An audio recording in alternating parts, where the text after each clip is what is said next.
நீங்கள் ரசித்துக் கொண்டிருப்பது தடயம்.com. இது தமிழரின் தடம்.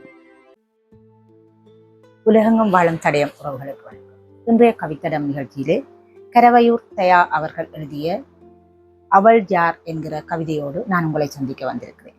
வணக்கம், நான் உங்கள் கோவிகை.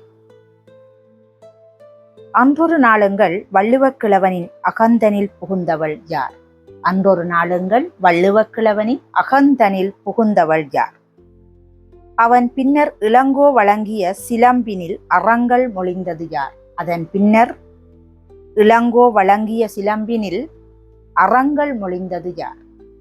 கந்தலுடை கொண்ட சங்கப்புலவனின் நெஞ்சினில் எழுந்தவள் யார்? கந்தலுடை கொண்ட சங்கப்புலவனின் நெஞ்சினில் எழுந்தவள் யார்? அவன் கவிதைகள் முன்னர் சிவிகையும் மகுடமும் பணிந்திடச் செய்தவள் யார்? அவன் கவிதைகள் முன்னால் சிவிகையும் மகுடமும் பணிந்திடச் செய்தவள் யார்? முந்துபல் ஆயிரம் ஆண்டுகள் முன்னர் பிறந்தவள் யார்? முந்துபல் ஆயிரம் ஆண்டுகள் முன்னர் பிறந்தவள் யார்? முன்னர் பிறந்துமே கன்னி வடிவினில் நின்று பொலிந்தவள் யார்? முன்னர் பிறந்துமே கன்னி வடிவினில் நின்று பொலிந்தவள் யார்? சிந்தை நிறைந்திடும் செந்தமிழே இங்கு முதியவள் நீதானே.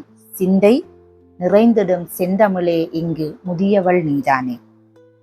முதுமையின் சுவடே வெளித்தெரியாத புதியவள் நீதானே. முதுமையின் சுவடே வெளித்தெரியாத புதியவள் நீதானே.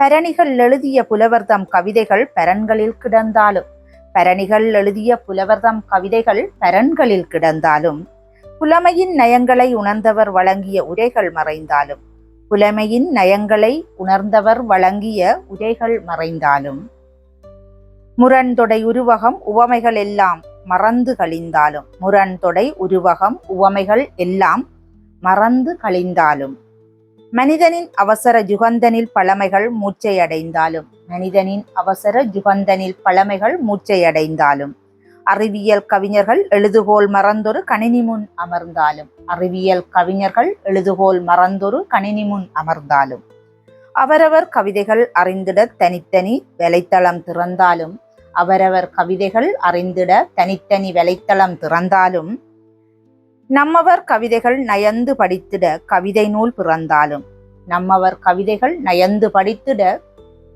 கவிதை நூல் பிறந்தாலும், நாமகள் கைகளில் முகிழ்த்து மலர்ந்தது நம் தமிழ் மொழிதானே. நாமகள் கைகளில் முகிழ்த்து மலர்ந்தது நம் தமிழ் மொழிதானே. தமிழ் மொழியை அவள் யார் என்கிற கேள்வியோடு அவர் இந்த கவிதையை பார்த்திருக்கிறார். உண்மையில் மொழிக்கு மகுடம் சூட்டி அதை ஆராதித்து அதை அழகுபடுத்தி அவர் வார்த்திருக்கிற இந்த கவிதை மிக அழகான ஆழமான சொற்பொதிவுகளோடான கவிதை. நல்லது. அவருக்கு எங்களுடைய வாழ்த்துக்களை தெரிவித்து, அதாவது தடயம் குழுமம் சார்பாக வாழ்த்துக்களை தெரிவித்து, மீண்டும் மற்றொரு நல்ல கவிதையோடு உங்களை சந்திக்கிறவரை உங்களிடமிருந்து விடைபெறும் நான் கோவிகை. நன்றி.